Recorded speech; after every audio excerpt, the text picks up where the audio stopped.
Growing up, it did not take a genius to figure out who my mother's favorite was. It was Alex, my younger brother. It is not like she openly said it, but her actions made it painfully obvious. The way she doted on him, praised him, and defended him no matter what, it was like he could do no wrong. Meanwhile, I was the responsible one. If anything went wrong, even if I was not involved, it was somehow my fault. Take the vase incident. For example, Mom had this expensive vase she loved, always going on about how it was a family heirloom or something. One day, Alex, who was about 8 at the time, broke it while playing soccer in the house. I was upstairs doing homework when I heard the crash. Before I even got to the scene, Mom was already yelling at me. "Why were not you watching him? Liam? You are older. You should have stopped him." I tried to defend myself, but it was pointless. Alex stood there with his best remorseful face, and that was enough for her to let him off the hook. She turned all her fury on me, ranting about how I needed to set a better example. I did not even bother arguing after that. What was the point? It was not just about taking the blame, though. Alex also got all the praise. When I accomplished something, it was met with lukewarm acknowledgement at best. In 5th grade, I won a citywide math competition. I came home with my little trophy, beaming, ready to share the good news. Mom glanced at it and said, "Good job, Liam," before turning back to cooking. A few months later, Alex got a participation ribbon in a soccer tournament, and you would think he had won the World Cup. Mom threw a pizza party for him, inviting relatives and neighbors to celebrate. When I asked her why she did not do anything for my math win, she said, "Alex needs encouragement. You are older. You do not need that kind of attention." My dad, he stayed quiet through all of this. It is not that he did not care. He would give me these small, knowing smiles when Mom went overboard, but he never defended me. I think he was afraid of upsetting her, or maybe he just did not know how to handle her intensity. Either way, his silence made it clear that I was on my own. This favoritism did not end when we grew up. If anything, it got more pronounced. I got into a prestigious university with a full scholarship, the result of years of hard work and sacrifice. My mother barely reacted. She did not even visit me on move-in day. I packed up my life, got on the bus alone, and set up my dorm room by myself. It stung, but I told myself it was okay. I did not need her approval. When Alex got into a local community college a few years later, Mom acted like it was the greatest accomplishment in history. She threw him a whole party with balloons, a cake, and a slideshow of his high school highlight reel. They even bought him a used car as a congratulatory gift. I could not believe it. I had to bike 5 miles to my part-time job throughout high school and save every penny just so I could afford textbooks. When I asked her why they never helped me like that, Mom said, "You are independent. Liam, you did not need our help." Alex's situation is different. Alex's situation included dropping out after 1 semester. But Mom did not even bat an eye. He is just figuring out what he wants to do. She said, he will find his way. Meanwhile, I was working 2 jobs, studying full-time, and barely making ends meet. I did not ask them for help again. I knew what the answer would be. Over the years, Alex bounced from one failed venture to another. He started an online store that went bankrupt in a few months, tried creating an app but never finished it, and even dabbled in selling sports memorabilia, which also flopped. Each time, Mom bailed him out, investing money in his schemes and assuring him he just needed to find himself. When I asked her why she kept enabling him, she snapped, "He is talented, Liam. He just has not found his groove yet. We are his family. We have to support him." I did not get that kind of support. I never asked for much. But even when I did, it was always the same response. "You are strong. You can handle it yourself." By the time I graduated, I was carrying a mountain of resentment. I wanted to believe that my success would finally make her see me, but it never happened. Every accomplishment of mine was overshadowed by Alex's failures and her relentless need to support him. It was not just the favoritism. It was the way it made me feel invisible. No matter how hard I tried, it was never enough. I could win awards, get a great job, and be completely self-sufficient. But it did not matter. Alex was always the priority. Dad's inaction stung just as much, if not more. I knew he saw what was happening. He was not blind, but he never stood up for me.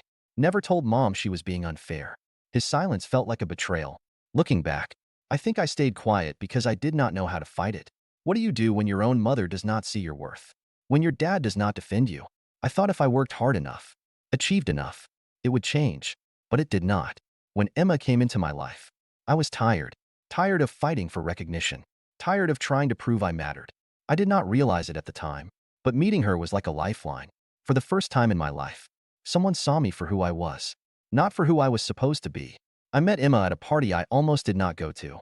Alex had been hounding me to go, pestering me for days. Come on, Liam. You are so boring. Live a little, he said. I had just come off a grueling double shift at work, so the last thing I wanted was to hang out with Alex's loud, boisterous friends. But, in a rare moment of letting my guard down, I went. The party was the usual kind of chaos Alex thrived in. Loud music, people spilling drinks, and a haze of cigarette smoke hanging in the air. I stayed near the edge of the room, nursing a beer and counting down the minutes until I could slip out unnoticed. That is when I saw her. Emma was standing by the kitchen counter, laughing at something someone said. She had this way of commanding attention without even trying. It was not just her smile. It was her energy, her warmth. She looked up, caught my eye, and gave me a small, curious smile. I am not one to make the first move, but something about her made me feel braver than usual. I walked over and awkwardly introduced myself. Hi, I am Liam, Alex's older brother. Alex has an older brother? She said playfully. He never told me about you. I laughed. That does not surprise me. I am usually in the background. We started talking, and before I knew it, the party seemed to fade away. We talked about everything. Our jobs, our favorite books, even the dumb movies we loved as kids. Emma was smart, funny, and easy to talk to. By the end of the night, I felt like I had known her my whole life. Before she left, I asked for her number.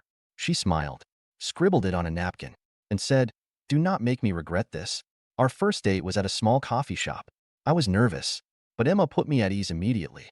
She had this way of making you feel like the most important person in the world. I could not believe someone like her was interested in someone like me. Things moved quickly after that, but not in a chaotic way. Everything felt natural, like it was meant to be. We started spending every free moment together. Movie nights turned into lazy Sunday mornings, and eventually I asked her to move in with me. Living with Emma was the happiest I had ever been. She made our small apartment feel like a home. We would stay up late talking about our dreams, our plans for the future. For the first time, I felt like I had someone in my corner, someone who saw me, not just the version of me my mother or Alex defined. After a year of living together, I started thinking about proposing. I saved up for months, cutting back on everything I could. The ring was not extravagant, just a simple platinum band with a small diamond. But it was exactly her style. On our 4th anniversary, I planned the perfect moment. We went for a walk in the park where we had our first date. I was shaking with nerves as I got down on one knee, but Emma's face lit up with a smile that erased every doubt I had. Yes, she said before I even finished asking. I thought my life was finally on track. For once, I felt like I had something Alex could not take away from me, something that was mine. When we announced our engagement, I was hopeful. I thought maybe this would be the time my family would finally celebrate something I had done. But my mother's reaction was underwhelming, to say the least. Well, congratulations, I guess, she said with a strained smile. My dad mumbled, "Good luck," like he was half distracted. And Alex, he did not say much. He just stood in the corner with a strange expression on his face. It was not happiness. It was something I could not quite place at the time. After that, Alex started spending more time around Emma. At first, I did not think much of it. He was always the charmer, the one who could make people laugh. I thought he was just being himself. But, as time went on, his comments started to bother me. "You are lucky to have her," he would say with a smirk. "I mean, I do not know how she puts up with you, but good for you." Emma would laugh it off and tell me, "He is just kidding. Do not let it bother you." But it did bother me. Alex's presence started to feel invasive. He would show up unannounced, stay too long, and ask Emma questions that felt too personal. "Are you sure Liam is the right guy for you?" he asked once. Half jokingly, Emma brushed it off, but I could not shake the unease. I did not want to seem paranoid, so I kept quiet. Looking back, I wish I had said something sooner. Maybe it would not have made a difference, but at least I would not have been so blindsided by what came next. After the engagement, life did not feel as settled as it had been before. At first I thought it was just the pressure of planning a wedding. Emma and I had decided to save up and pay for everything ourselves. We were both working long hours and skipping vacations to make it happen. I figured the stress was getting to both of us. But something about Emma's behavior started to change. It was not immediate, subtle at first. She became quieter, more withdrawn. She used to tell me everything about her day, but now her answers felt short, like she was hiding something. Then there was her phone. Emma had always been carefree with her phone, leaving it on the table or handing it to me when she needed me to check something. But now she kept it close, even taking it into the bathroom with her. If I walked into the room, she would quickly lock the screen or turn it over. "What is up with your phone?" I asked one night, trying to keep my tone light. Just work stuff, she said without looking at me. Work stuff. That became her go-to answer for everything. But then she started coming home late. It was once or twice a week at first, and her excuses sounded plausible. Meetings ran long. She got stuck finishing a project, but over time, her stories stopped adding up. One night I waited up for her, watching the clock tick past midnight. When she finally walked through the door, she seemed surprised to see me still awake. Long night? I asked, keeping my voice even though my stomach was churning. Yeah, she said, avoiding my gaze. We had to finish a report, and then we grabbed drinks. You know how it is. Except I did not. Emma was not one to grab drinks with coworkers, especially without texting me.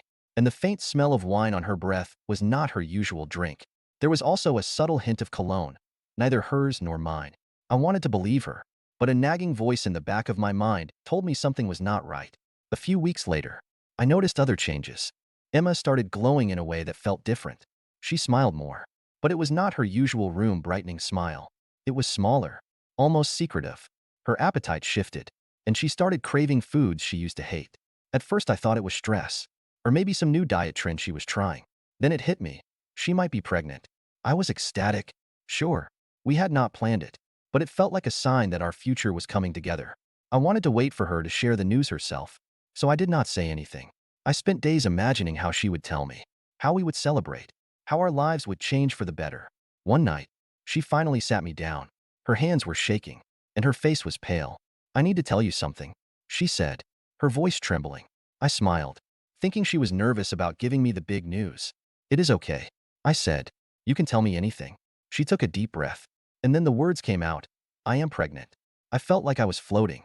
That is amazing, I said, reaching out for her. But she pulled away, tears streaming down her face. Liam, it is not yours.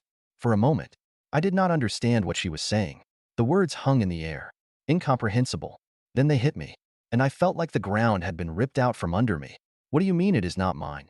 I asked, my voice barely a whisper. She could not even look at me. It is Alex's. The world imploded. I stared at her, waiting for her to take it back, to tell me it was a mistake or a cruel joke. But she did not. Emma told me everything, or at least enough to shatter me. She said it started at our engagement party, while I was busy talking to guests. Alex had cornered her. He told her she was making a mistake marrying me, that I did not appreciate her. He played on all her insecurities, planting seeds of doubt until she started to believe him. It just happened, she said, tears streaming down her face. I do not know why I let it. She tried to explain how Alex had promised her everything she thought I could not give her. More attention, more affection, a better future. He made me feel seen, she said, her voice breaking. I could not listen anymore. My chest felt like it was caving in. Pack your bags and leave, I said, my voice cold and unfamiliar. She tried to apologize, to explain, but I was not listening. When she walked out the door, I sat in silence, staring at the life we had built together, now in ruins. I called Alex that night. He answered on the first ring, like he had been expecting it. What did you do? I demanded. His response was as casual as if I had asked him about the weather. It was a mistake, he said. It did not mean anything. But when I pressed further, his tone changed. Maybe if you had been a better fiancé, this would not have happened, he said, his words dripping with smugness. I saw red. I grabbed my keys and drove to his place, not even thinking about what I would do when I got there. When I arrived, I saw my mother standing on the porch, arms crossed like she was expecting me.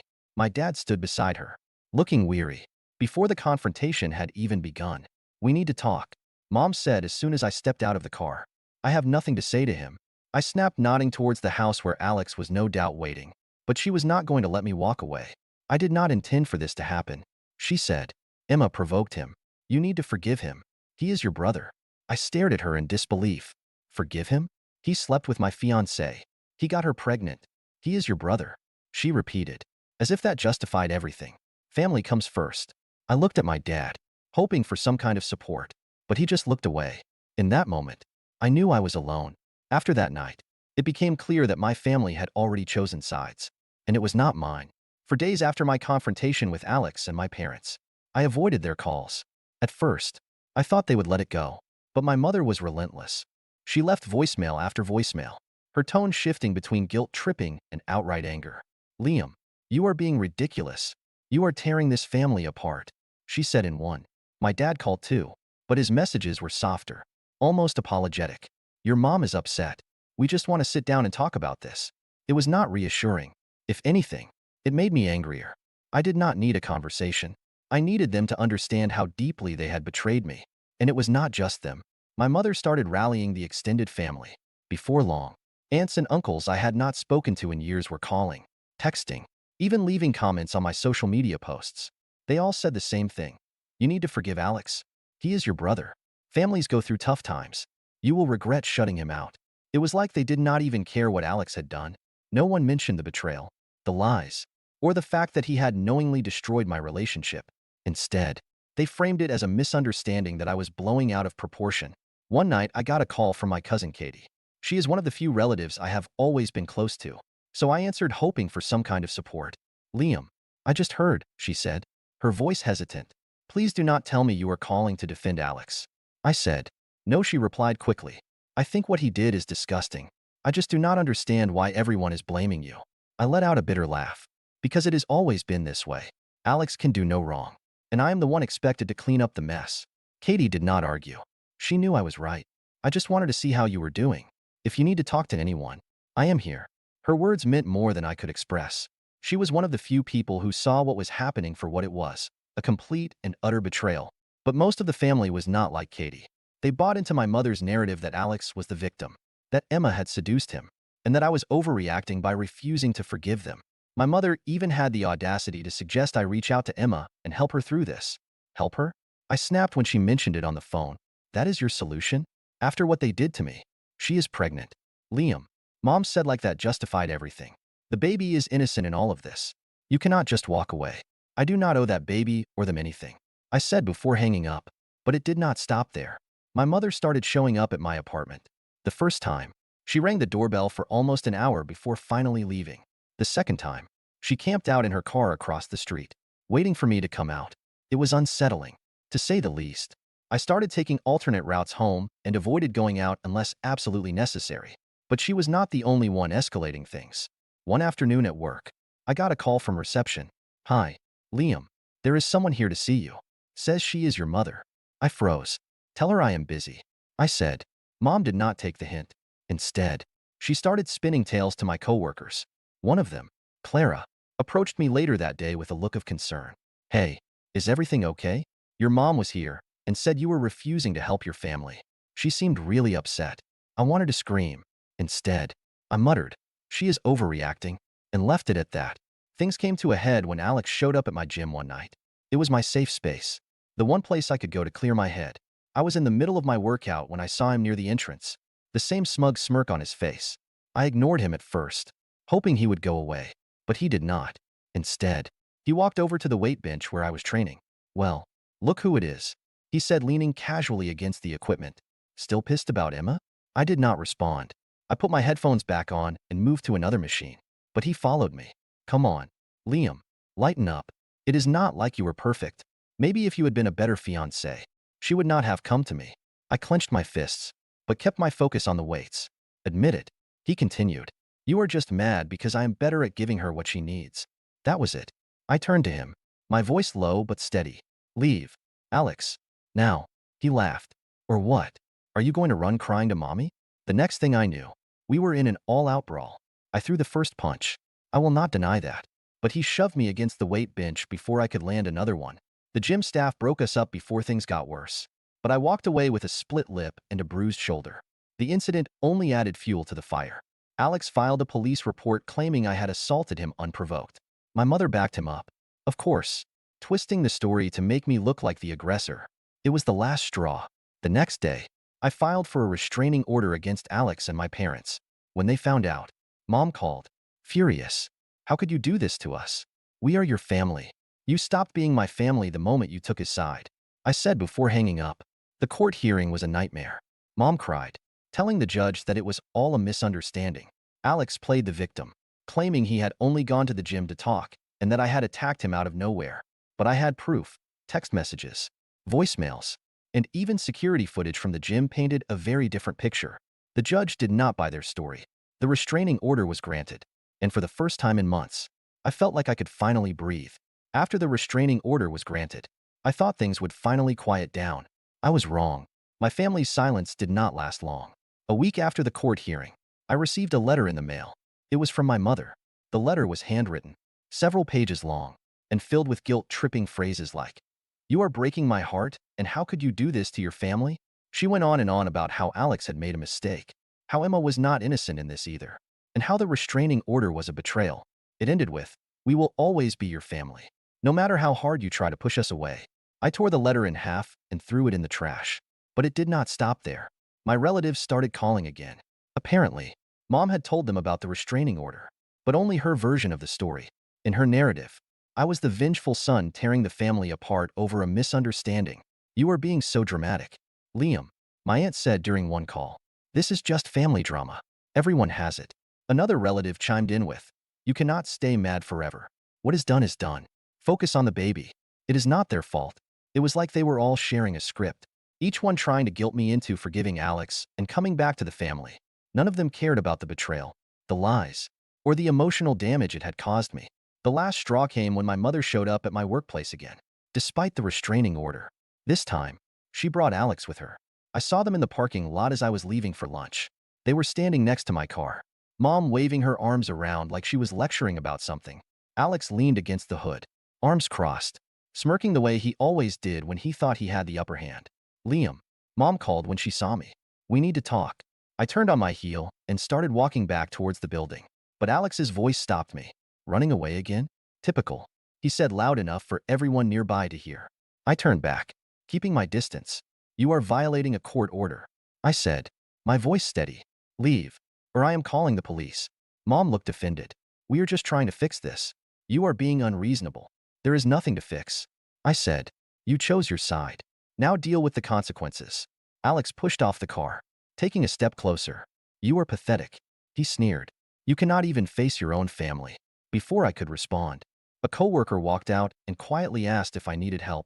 I nodded, grateful for the support. Alex muttered something under his breath, but they both left before the situation escalated. That night, I realized I could not stay. The restraining order had given me some protection, but it was not enough. They knew where I lived, where I worked, and they had no intention of leaving me alone. The next day, I made a decision. I was going to leave town, start over somewhere far away from them. Packing up my life was not easy. I sold most of my belongings, keeping only the essentials. As I packed, I could not help but think about all the times I had tried to make things work with my family. The holidays where I felt invisible, the milestones they barely acknowledged, the constant comparisons to Alex. When I sealed the last box, I felt a strange mix of sadness and relief. I was not just leaving my family behind. I was leaving behind years of hurt and disappointment. Before I left, I called my cousin Katie to tell her what I was doing. She was one of the few people who had supported me through all of this. "Are you sure about this?" she asked. "It is a big step." "I am sure," I said. "I cannot keep living like this. Katie, they will never change." She did not argue. "If you need anything, call me," she said. "And do not forget that you deserve better than what they have given you." Her words stayed with me. The day I left, I did not tell anyone except Katie. I packed my car, deleted my old social media accounts, and started driving. When I crossed the state line, I felt an overwhelming sense of freedom. I did not know what the future held, but I knew one thing: it would not include them. Emma's life fell apart faster than I expected. Alex dumped her a few months into the pregnancy, disappearing without even saying goodbye. He left her with no money, no plan, and no support whatsoever. I did not hear about it directly. Of course, I had cut all ties with my family and had no intention of reopening old wounds. But they could not leave me alone. Katie, my cousin, was the first to tell me. "Did you hear about Alex?" she asked during a rare phone call. "No," I said flatly, already dreading what she might say. "He dumped Emma, just ghosted her. She is devastated. And now her parents have disowned her over the whole thing. Said she brought shame to the family." I did not respond. What was there to say? Emma had made her choices, and now she was facing the consequences. But a part of me could not help but feel a flicker of pity. As much as I hated what she had done to me, I would not wish Alex's betrayal on anyone. Katie continued, her voice softer. "She is staying in some cheap motel now, barely making ends meet. Her family will not even talk to her. It is bad." Liam, I wanted to feel vindicated. I wanted to laugh and say, "She deserves it." But all I felt was a hollow ache, like the final chapter of a book I never wanted to read. Alex's disappearance did not surprise me. He had never been one to stick around when things got tough. But what did surprise me was how my mother reacted, or rather, how she did not react. She is making excuses for him again, Katie said during another call, telling everyone he just needs time to figure things out. Can you believe it? Of course. I can. I replied bitterly. That is what she has been doing his whole life. But this time, her excuses were not working as well as they used to. Even my dad, who had always been passive, seemed fed up. Katie told me he had started spending more time at work, avoiding the house altogether. Your dad seems miserable, she said. I think he is finally seeing the damage mom's favoritism has caused. But you know him. He will not say anything. I did not care anymore. I was not interested in what my parents thought or how they coped. They had chosen Alex over me time and time again. And now they could deal with the consequences. The fact that Emma's family disowned her added another layer to the mess. From what I heard, they were furious when they found out about her affair with Alex. They had initially been supportive when we got engaged. But once the truth came out, they wanted nothing to do with her. Her dad called her a disgrace. Katie said, "Can you imagine hearing that from your own parents?" I could. In a way, Emma was experiencing the same kind of rejection I had felt my whole life. The difference was, she had brought it on herself. My mother's guilt-tripping intensified after Alex left Emma. She would call from unknown numbers, leave voicemails, and even send me emails. You are still her fiancé. In a way, one message said, you should be helping her. Liam, the baby is innocent in all of this. Another email read, family means stepping up, even when it is hard. I raised you better than this. I deleted them without replying. When I continued to ignore her, my mother resorted to sending other relatives after me. Aunts, uncles, even distant cousins I had not spoken to in years suddenly started calling and texting. You cannot just let Emma go through this alone. One cousin said, she is pregnant. Liam, do not be so cold. She is carrying your niece or nephew. Another one said, that baby needs a family. They made it sound like I was the villain for staying away. No one seemed to care about what Emma and Alex had done to me. No one wanted to talk about the betrayal, the lies, or the years of favoritism that had led me to cut ties in the first place. Katie, as always, was the only one who saw things clearly. Do not let them guilt you, she said. You did nothing wrong. This is their mess, not yours. Her words were a lifeline. Despite everything, I stood firm in my decision to stay away. I knew that getting involved would only drag me back into the chaos I had fought so hard to escape. Emma's struggles were not my responsibility, and neither was Alex's absence. I kept my focus on rebuilding my life. Therapy helped me work through the lingering anger and resentment, and I found peace in the small things, taking Max for long walks, exploring my new city, and meeting people who knew nothing about my past. Sometimes, late at night, I wondered how things would have been different if my mother had treated me fairly, if Alex had not betrayed me, if Emma had made different choices. But those thoughts were fleeting. I had learned that dwelling on the past only kept me tethered to it. Emma's story became just another chapter in the long list of reasons why I had to cut ties with my family. I did not take joy in her suffering, but I did not feel obligated to fix it either. Life is about choices. Emma and Alex made theirs, and I made mine. For the first time in my life, I chose myself, and I do not regret it.